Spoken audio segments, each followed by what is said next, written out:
بسم الله الرحمن الرحيم إن الحمد لله والصلاة والسلام على رسول الله. To proceed, brothers and sisters and friends and everybody else, I greet you with the warmest Islamic greetings of peace. Assalamu alaikum wa rahmatullahi wa barakatuhu. Which basically means, may the peace and blessings of God be upon you all. Brothers and sisters and friends, thank you very much for attending today's lecture, which I think is a very important lecture for us to start thinking about our ethical lives and the foundation concerning our moral outlook. But before I get into that, I want to try and melt the ice. Many of us, when we have conversations with one another, we like to pre-frame each other. I see some faces in this room, they may not be Muslim, they may be Muslim, they may be agnostic, atheist. To be honest, these categories and labels are unnecessary, especially when it comes to discourse. And let me explain why.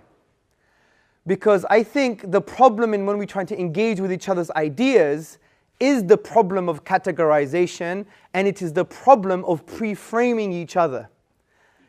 And this is why I think we should follow what I would like to call a Quranic ethic when engaging with one another.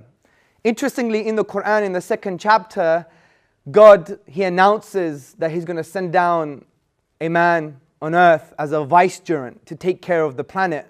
And the angels, they say, essentially, hold on a second. You're going to bring someone down that's going to create bloodshed and misery and war. And God says, I know that which you don't know. Now when we ponder upon these verses, and we don't just become desert romantics and sit back on the deck chair, touch the sand, look at the stars and write poetry to our beloved. But rather, if we scratch the surface, we see that essentially we should not use our previous experiences, our baggage, our limited perceptions, and pre-frame that onto new realities. Because, for example, I could do this test in this room and say to the Muslims, when you think of the word atheist, what comes to mind? Now, I've done this many times, and what many Muslims say, which is unfortunate, arrogant, pseudo-scientific, they think they know the truth, lost, deluded. And I've also done this with atheists. And what have the atheists said? Unfortunately, backward, extremist, terrorist, unnuanced, blind faith. So you see, both camps are pre-framing each other.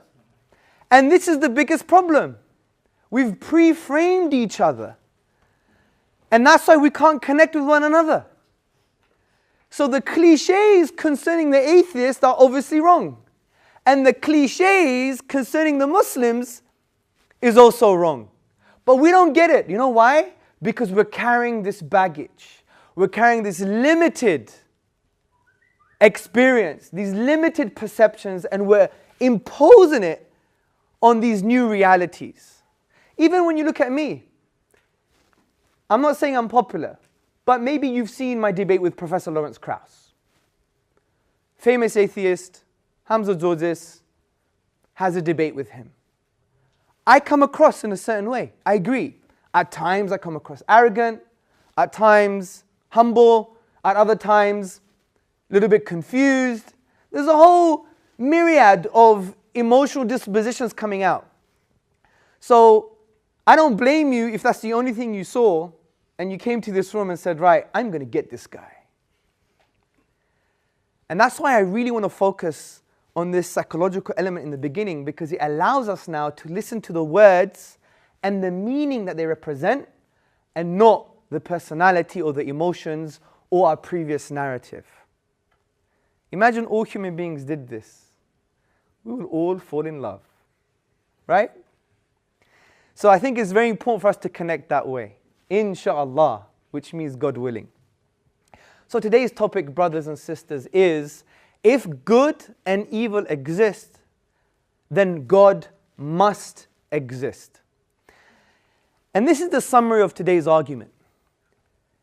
If what we mean by good and what we mean by evil, if we mean those things in an objective sense, then God must exist. Let me give an example of what we mean by objective. Imagine I had my 6-year-old son here, Zachariah, and all of a sudden, I pulled out my AK-47 and I shot him in the head. And I went,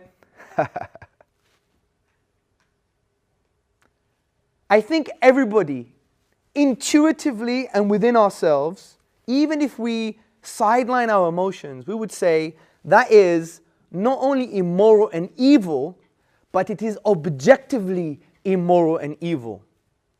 Regardless if the whole room had a consensus and said, no, actually, according to his beliefs, according to his upbringing and his culture, it could be morally okay. I don't think anyone in this room is prepared to say such a thing. So we have this sense of ought within us, inbuilt, that we know some things are grey. Other things, there's no compromise. This is objectively, morally wrong, regardless if the whole of Cardiff, the whole of the UK, the whole of the world, or the whole of the universe came together and said, no, it is actually a good thing to do. You would still stand and say, no, it is an objectively, morally wrong thing to do. This is objective evil. My argument today is, if that's true, if we start with this axiom, which means a self-evident truth, and we'll build upon that premise, then God indeed exists. And I'm going to explain this.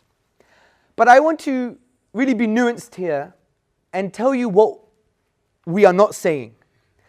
Number one, we are not saying the following: you can't be an atheist and display moral or good behavior. That's ridiculous. Some of the nicest people I've met are atheists. Like Professor Richard Norman. Had a discussion with him a few years ago. Great guy. You could have a pint of milk with him any day. Just to make it Islamic, because we don't drink. The second thing we are not saying, you have to believe in God to have moral traits, such as defending the innocent and feeding the poor. Of course not. Many atheists work for volunteer organizations.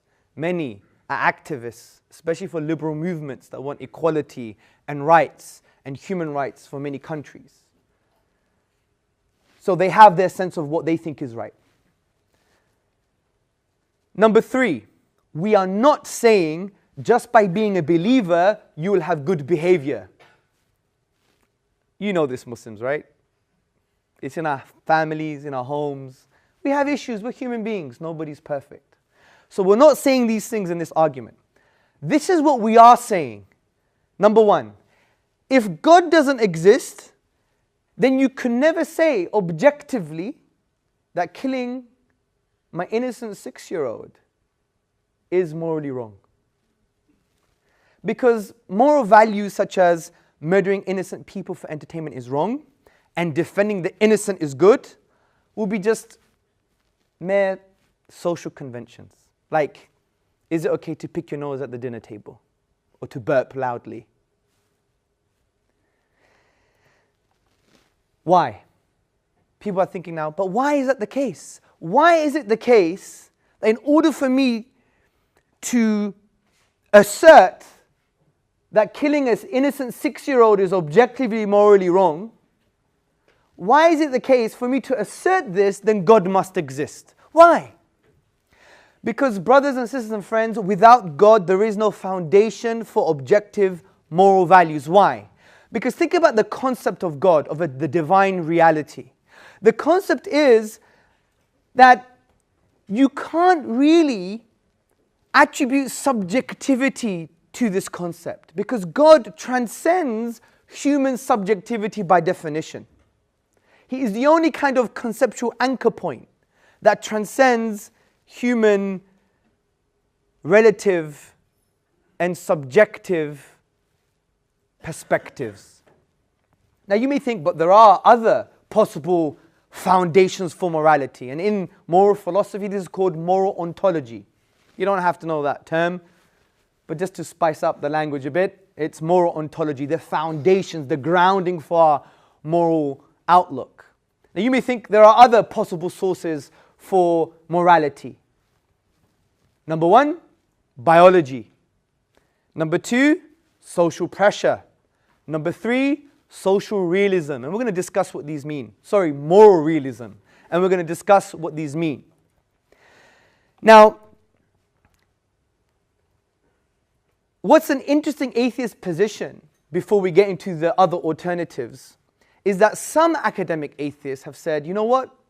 It's true.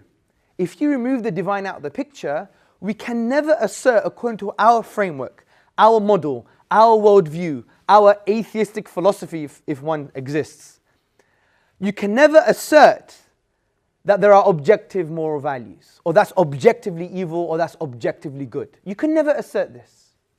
Some academic atheists have asserted such viewpoint. They said it's just all relative.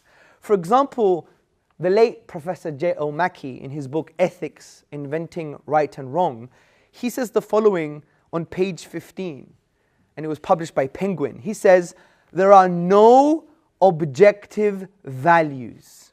The claim that values are not objective are not part of the fabric of the world, is meant to include not only moral goodness, which might be most naturally equated with moral value, but also other things that could be more loosely called moral values or disvalues, rightness, wrong and wrongness, duty, obligation, and actions being rotten and contemptible, and so on. So essentially, J.L. Mackie is saying we can't really establish an ontological basis, a foundation to ground our morals so we could assert that they are objective. And that's what he felt concerning the atheistic position. And it is no wonder Professor Ian Markham explains in his book Against Atheism, God explains the mysterious ought pressing down our lives, and God explains the universal nature of the moral claim. As God is outside of the world, God the Creator can be both external and make universal commands. So let's get into the alternative options.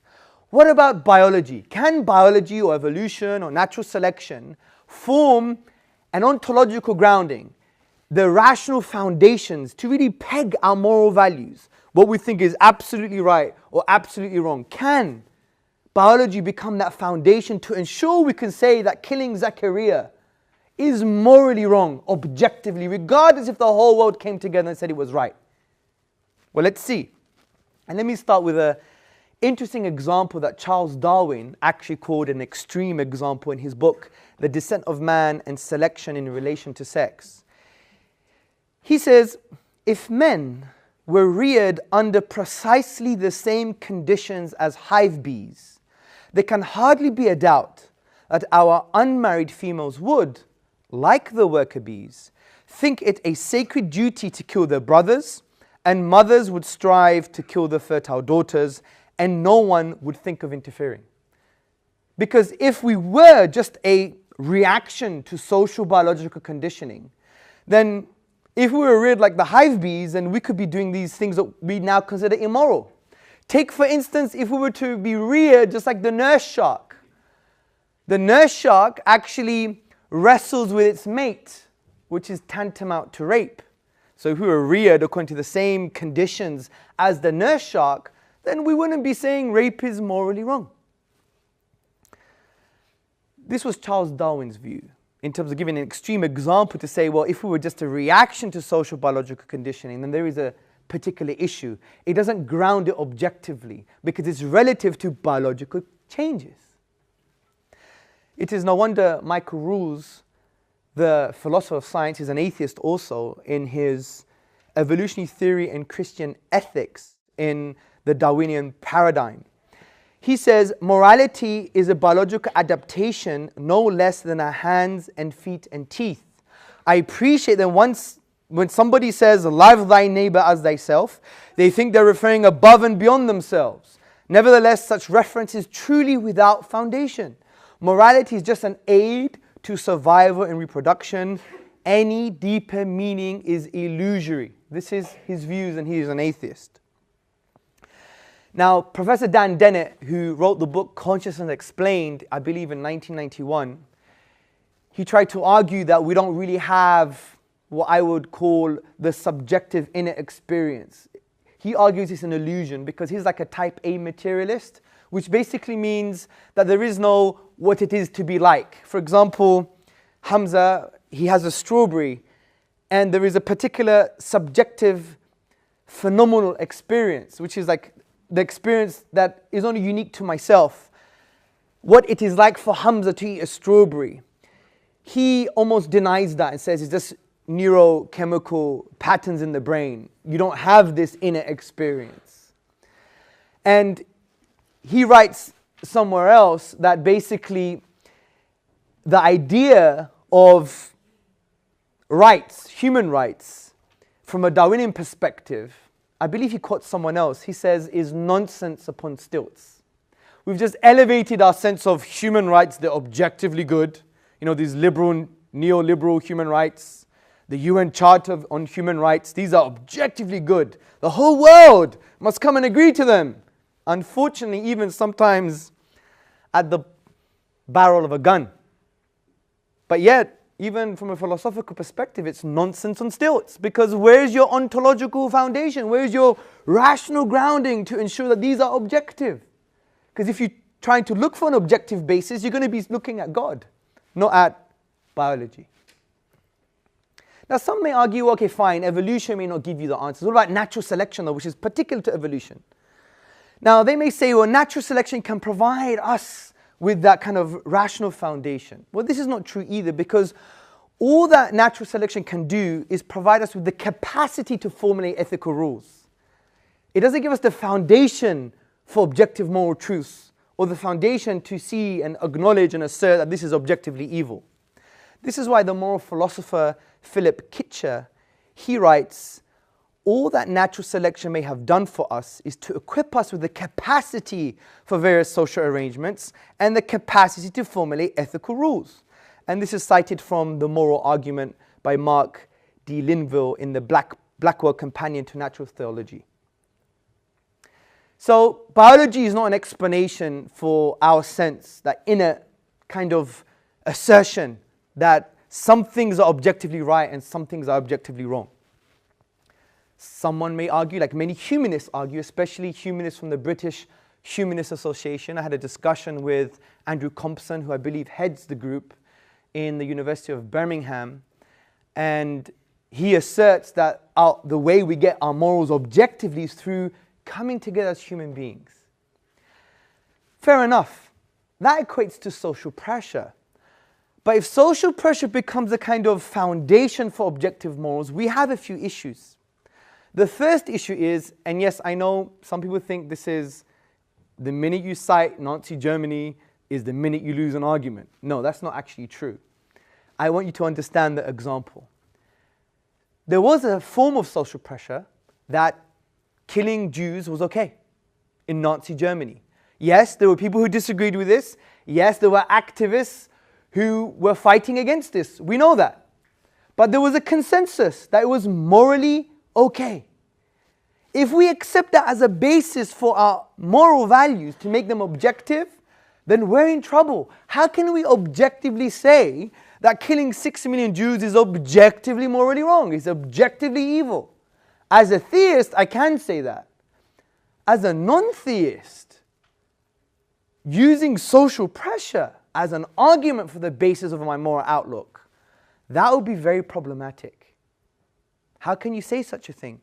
How can you say, for example, back in history, according to Hindu culture, if the husband were to die first, his wife would have to throw herself into the fire where he's being cremated?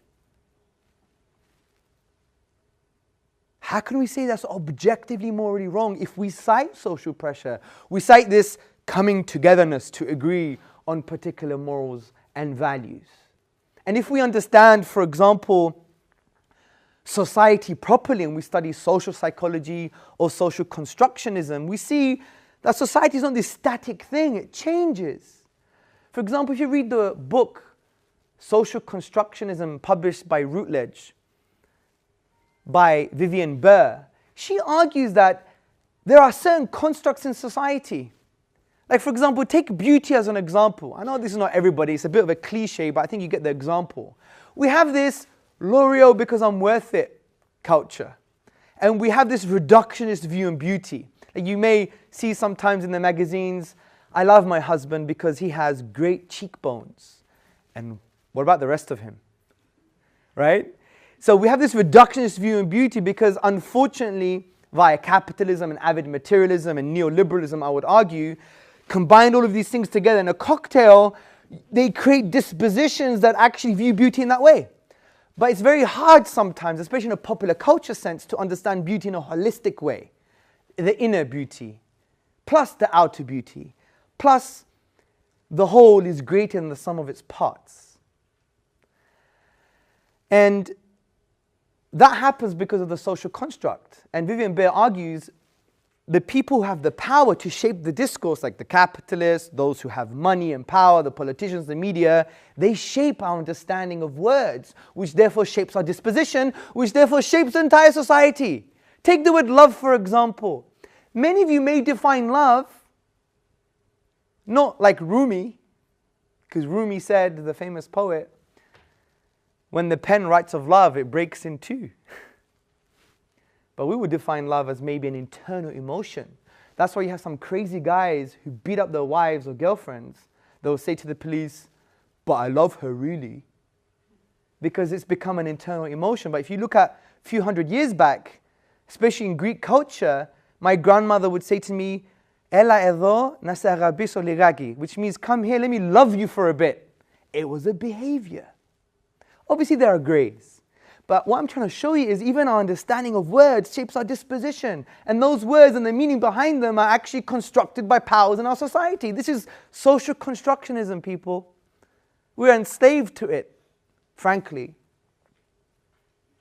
Take, for example, the way we look at morals. Generally speaking, in a liberal society in England, homosexuality is fine. By the way, I'm not passing any judgments before anyone wants to report me, yeah? Because you get so much rubbish on the web. I just have to put these caveats all the time, yeah? I'm using it as a friendly, warm, compassionate example. Is that fine? So, let's take homosexuality as an example. 50 years ago, or even, not even 50 years ago, it was seen as a disorder. I'm not passing a judgment, yeah? But now, it's seen as something that's okay, right? Why is that the case? Because society changes based upon power struggles, different ethical viewpoints, different ideologies that are being adopted, and that's life, that's society. And society shifts humanity to a certain perspective, or it takes them backwards, depending on what your position is. So the point is, social pressure can never be a basis for our moral outlook, to establish and assert that killing innocent 6-year-old is objectively evil or wrong. So is there an alternative? I mentioned moral realism. And some atheist philosophers, because I would argue they had this sense of ought, as Professor Ian Markham says, this sense of ought within us, that we know some things are right and wrong. Some atheists say, well, you know what? Morals and our sense of evil is not grounded in anything, but they're just objective. This is called moral realism, which translates in the following way. Morals are objective. Evil is objective because it just is. They just are. Frankly, that's not an argument. I can say Islam is the truth because it just is. Muhammad sallallahu alayhi wasallam, upon whom be peace, was the final prophet because he just was. That's not an argument. That's, in my humble view, trying to have your philosophical cake and eat it. But also, with moral realism, how does that give you a sense of obligation? From just asserting their objective, how does that now translate into an obligation for me to be merciful or for me to be just? It doesn't translate. If there was a divine command, therefore you have an obligation. But in absence of the divine command and you're just asserting the morally objective, then how does it make sense of now moral duty? Moral realism doesn't make sense of moral duty. So I would argue the best foundation, if we do believe in this, and this is an assertion, this is a self-evident truth, an axiom, that there are some things that are objectively good and some things that are objectively evil. If that's true, it necessitates God's existence, because God is the only ontological foundation, the only rational foundation, the only foundation to ground morals to establish that they will become objective. Now, some people argue, like Richard Dawkins and Professor Lawrence Krauss and others, they are what you would call consequentialists. Now, this doesn't really deal with moral ontology, it's more of moral epistemology, how we get to know what is good and bad, which is not my argument. Mine is about the foundations. But I want to bring this in because some people actually argue, well, you know, we don't need religion to know what's good or bad. That's not my argument. Don't conflate moral ontology with moral epistemology. I'm not saying how you get to know what morals are. I'm saying, what are the foundations of morals? They're two different things. And sometimes when you have discussions with Richard Dawkins, Professor Lawrence Krauss, they think you're talking about how to get to know morals. No. But I want to talk about consequentialism because, frankly, I just want to bash it for a bit, yeah? Consequentialism, I argue, from an epistemological perspective, how to get to know morals is actually quite absurd. Because it basically asserts that an action or something is moral because of its effect, something is evil because of its consequences. My argument is, what criteria do you have to assess the effects of the particular action? And not only that, it leads to moral absurdities. It does. Because, for example, what if my great-grandmother, she came up to me and said, I want to basically consummate with you, I want to make love with you, as long as we use contraception, there are no negative consequences according to the scientific paradigm.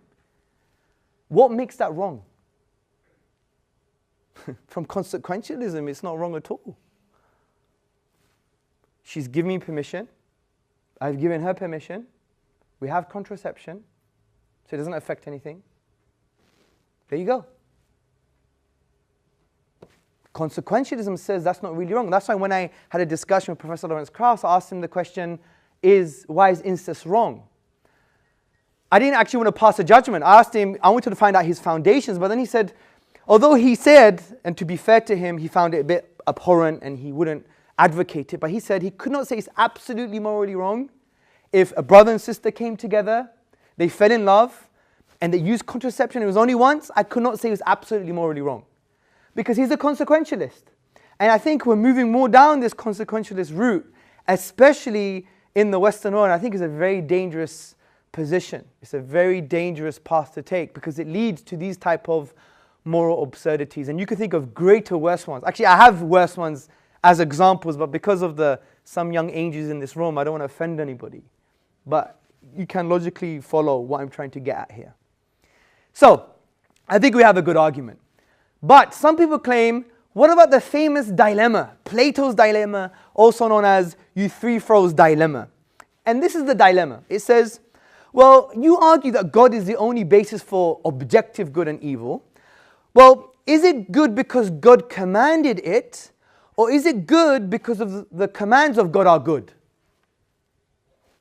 There's a problem. Because if you say it is good because God commanded it, then therefore morality in a way is arbitrary. God could say, kill all 55-year-olds and above. Right? He could say that, and by that definition, it could be good. But then that doesn't really agree with our sense of ought, that some things we do agree are objectively morally good and objectively morally bad. Now if you say, oh, is it good because the commands of God are good, then you already know what good is and you're judging God's commands. So you already know what good is. So there's a dilemma.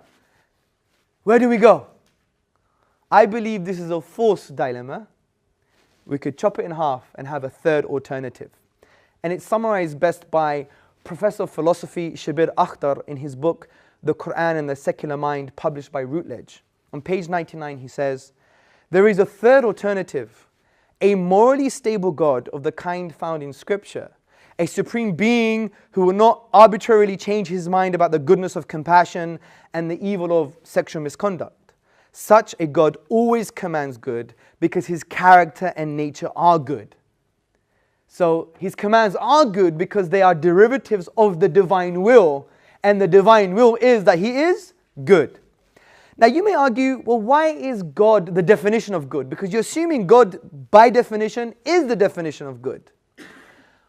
Well, I think it's easy to understand, because if God is the only being worthy of worship, then the only being worthy of worship is the morally perfect being. So therefore moral truths are derivatives of his divine will.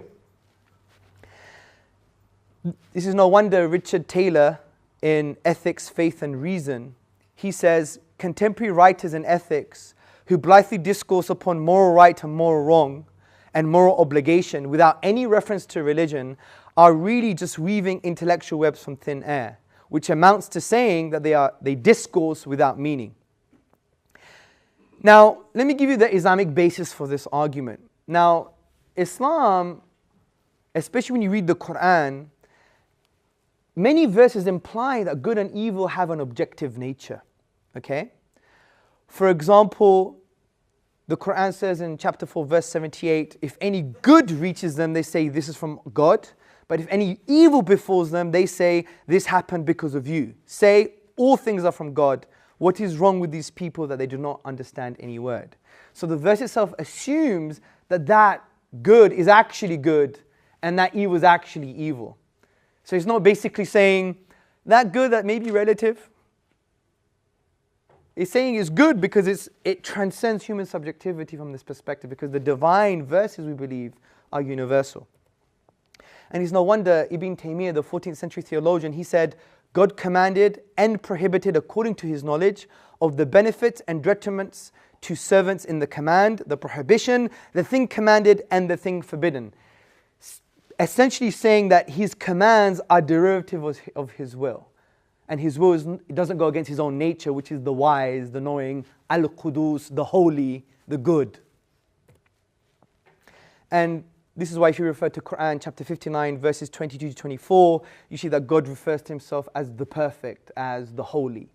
So therefore, by definition, he is the definition of what is good and perfect and holy. And his commands, in other words, what's right and wrong, or the duties that we have, they are actually objective because they're derivatives of his own nature, which al-Qudus, the holy and the perfect. And that's why I would argue it's no wonder John Mark Reynolds, he says in a blog, morally, the new secularists cheat at every turn. They believe in doing right, but never ground it in anything. So from this perspective, brothers and sisters, we see that we have a decent argument for God's existence is based upon what we believe to be right and wrong. Now you may think, well, there's so much difference of opinion on capital punishment and difference of opinion on how to lead a good life. Yeah, that's fine. We're not disagreeing with that. We're talking about some moral fundamentals that are cross-cultural. They transcend religious discourse. They transcend language. Those things have maintained and have been maintained in society. And if we believe as an axiom, as a self-evident truth, that that is objectively morally wrong, then how so? How do we ground it? Biology is not an explanation. Natural selection is not an explanation. Social pressure is not a foundation to ground these morals objectively. The only thing available is actually God. Because God, by definition, transcends human subjectivity. Now you may think, well, there are other options, Hamza. You haven't mentioned all the other options. Fair enough. Give me the other option. Let's address it. Let's talk about the other option. Let's talk about it seriously. Let's not say you're wrong because there are other options. This is called the fallacy of the phantom option. There's a ghost option available. We haven't seen it, but we believe in it, and you're wrong, right? Don't bring up the kind of phantom option, okay? And you may also argue, what about Sam Harris, one of the four horsemen, the neo-atheists? Sam Harris wrote the book, The Moral Landscape, How Science Determines Moral and Ethical Values, I believe it's called. If you read his book, I don't think he has a good case for science actually being a basis for objective morals. Now, just to summarize his argument, he talks about the peaks and the troughs of well-being. So the peaks on his moral landscape are what you would call well-being. The troughs is what you call suffering. So he says everything that equates to well-being is morally good. Everything that equates to suffering is morally evil. But there are some issues here, and he actually admits this towards the end of his book. What about, for instance, thieves? If I stole £1,000 from a multi-billionaire, hasn't harmed him at all. It's increased my well-being. Is that a morally good act now because it's increased my well-being? What about non-penetrative pedophilia? What if, and there's no psychological effect, right? From a consequentialist perspective. He's 11, 12, say. And it's non-penetrative, but they do everything else. And he's happy. He has a sense of well-being, and so has the man. According to Sam Harris, then it's on the peaks. And that's why sometimes from our intuition, we could see that his moral landscape actually becomes a moral rubbish tip, frankly. But anyway, that's my view. I could be wrong. By the way, everything I've said today, I entertain the fact that I could be totally wrong. I'm not saying this in some kind of arrogant way and claim to be an amazing academic. I'm not. I gave you some of the references of the books that I referred to. These are easy concepts to understand. They may be dealt with, broken down. If so, I want to have this conversation with you, honestly, yeah? Because I like to not take pride. Pride's a bad thing Islamically from a spiritual perspective, but you know what I mean. That I'm willing to change my mind on argumentation and how we approach these issues. So, I hope you enjoyed yourself, and I hope we have a very good Q&A. And in light of the Islamic ethic, the Prophet, upon whom be peace, sallallahu alaihi wasallam, said, the cure to ignorance is to ask and learn, and this is the perfect time for both of us. Assalamu alaikum. Thank you very much.